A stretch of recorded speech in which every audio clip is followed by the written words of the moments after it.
Magandang araw po and mega love shoutout sa lahat ng ating mga manonood sa ang sulok ng mundo. Ito na naman po si Kapitana ni Heights, ang kapitan na walang barangay pero maraming tanod ang nakabantay.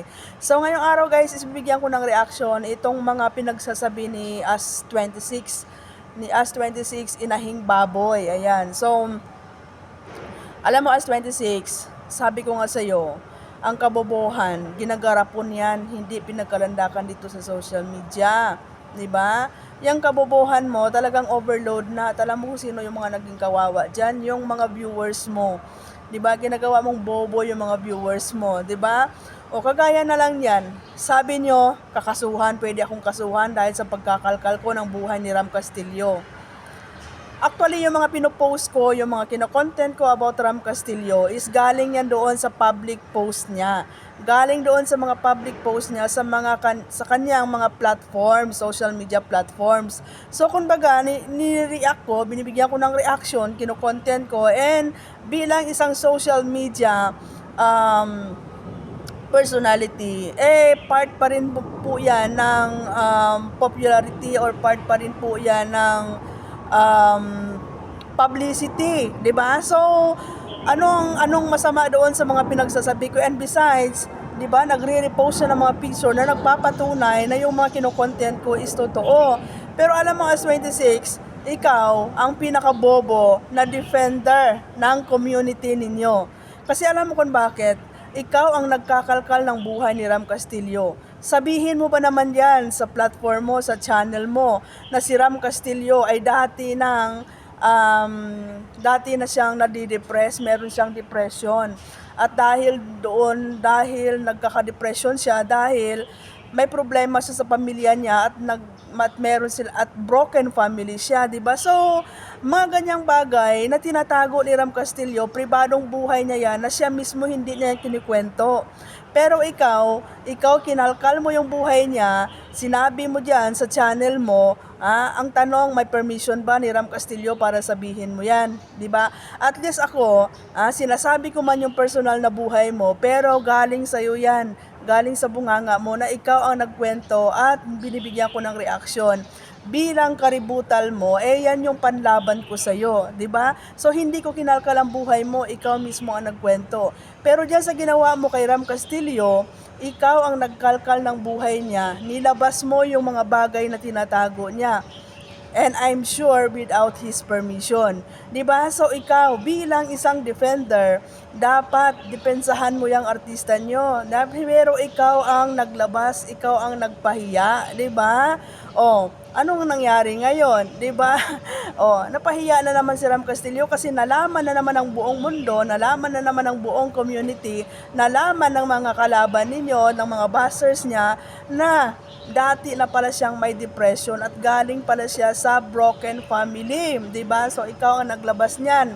At isa pa, dito naman sa post ng anak ni Elsie, bakit ikaw ang kuda ng kuda? Bakit mo pinagbabawalan na i-share? Hindi mo ba alam na once na nag-post ka sa social media na naka-public post, ibig sabihin that is for public information, that is for public viewing.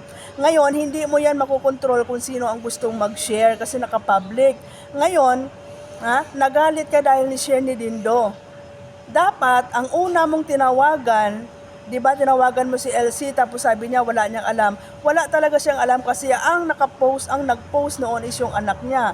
So dapat yung anak ni LC ang tinawagan mo at sinabihan mo siya na i-customize niya, i-private niya, or 'di ba, i-delete niya yung post na yon kasi ayaw niyong malaman. And besides, 'di ba, anong masama doon kung na-share ni Dindo? Kasi ang share naman ni Dindo is for helping, 'di ba? Nakalagay nga doon na for help, 'di ba? Kung sinong gustong tumulong. 'Di ba? Kasi 'di ba, sina-charity niyo 'yan. So dapat yung mga taong tinutulungan ninyo ay pinapakita niyo 'yan sa publiko. Bakit ayaw ninyo? Kagaya na lang kay Mayhorse, 'di ba? Bakit mo tinatago na sinasariti mo yung biyanan mo? 'Di ba? So dapat nga diyan merong mga resibo, yung mga charity foundation ninyo, merong mga resibo na kung sino-sino yung mga taong tinutulungan ninyo. Pero bakit nyo tinatago? Kasi takot kayo. Ang iniisip nyo kasi yung personal na balik sa inyo. Hindi nyo iniisip yung epekto sa pangkalahatan, di ba? Dapat ipakita nyo yan kasi resibo yan para doon sa karamihan. Kasi gumagamit kayo ng public money, di ba? Public money. Pera ng mga tao dyan sa community, ang ginagamit nyo for charity. So, mas maganda nga yun na pinapakita nyo yung resibo, pinapakita ninyo kung sino-sino yung mga beneficiary ninyo dyan sa community ninyo. Pero kung hindi pa nagsalita ang founder nyo, hindi pa malalaman na tinulungan pala ang biyanan ni May Horse, Kabayo, or ni May Warrior, di ba? So, dyan sa community ninyo, talagang tama yung sabi ni Ram, di ba? Mga plastic kayo, mga sinungaling kayo. May mga kanya-kanya kayong hidden agenda para sa mga sarili ninyo. Hindi ninyo iniisip yung pangkalahatang sitwasyon dyan sa community ninyo, di ba? So, di ba? Dapat, bakit ka nagalit kay Dindo? Sino ka para manduan? Sino ka para manduan yung tao na wag i-share? 'Di ba? Sino ka para manduan yung tao na wag mag-post? 'Di ba? Anak ni Elsie 'yon. Malay mo kung gusto niyang ipaalam diyon sa mga pamilya nila na yung nanay niya ay nangangailangan ng tulong, 'di ba? Bakit mo pagbabawalan? At dapat bago mo ni Bas si Dindo, kinausap mo muna yung anak ni Elsie, bakit ka nag-post? 'Di ba? Pwede bang i-delete mo 'yan? Pwede bang i-private mo 'yan, 'di ba? Sino ka? Alam mo, napakapoderoso mong klaseng tao, no? Tsaka bobo ka, hindi ka nag-iisip, 'di ba? Social media influencer ka, andito ka sa social media, hindi mo alam kung ano yung patakaran. Once na nag-post ka ng naka-public, meaning that is for public viewing.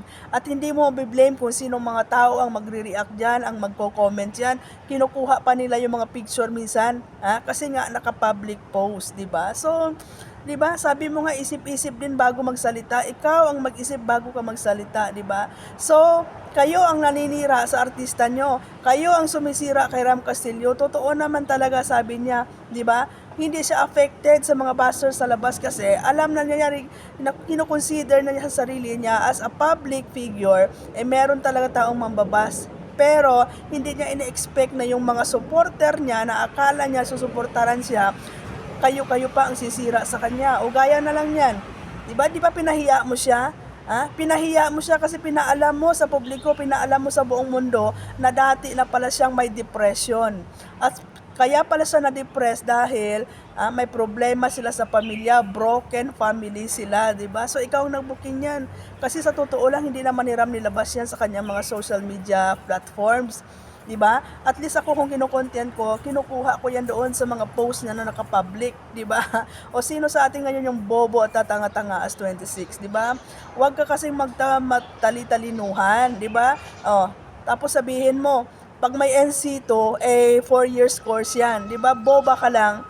Dati ka din nag-abroad, nag-TESDA ka din, nag-training ka din, at alam ko may hawak kang NC2, hindi mo talaga naiintindihan kung ano yung mga pinagsasabi mo. Pretending to be smart, pero ang totoo, bobo ka. Nakakahiya. Yung mga defender ng Team Abot Kamay, nakakahiya kayo, ginagawa nyong bobo yung mga taong nanonood sa inyo. Ito naman mga viewers mo, alam naman nilang mali-mali yung mga pinagsasabi mo, pero natutuwa pa rin sila, di ba? Natutuwa pa rin sila. So ibig sabihin, lahat kayo diyan ganyan yung mga mindset nyo. Kawawa naman kayo, di ba? So sino ngayon? Sino ngayon ang nagkakalkal ng buhay ni Ram Castillo? Si Nihides or kayo? Sino ngayon ang nagpapahiya sa talent nyo? Si Nihides or kayo? Di ba, Ram Castillo? So, dati ka pa palang may depression, Ram Castillo. So, konting trigger lang pala sa'yo, magkaka-depression ka na naman ulit. Di ba? Tapos huwag mo sabihin, pinagdadasal ko. Saan ko sinabing pinagdadasal ko? Ikaw as 26 ang maglalagay sa kahihiyan dyan sa talent ninyo. Tandaan mo yan. Boba ka, inutil ka. Diba? Huwag kang magmamalinis kahit magtumbling-tumbling ka pa, magserko-serko ka pa.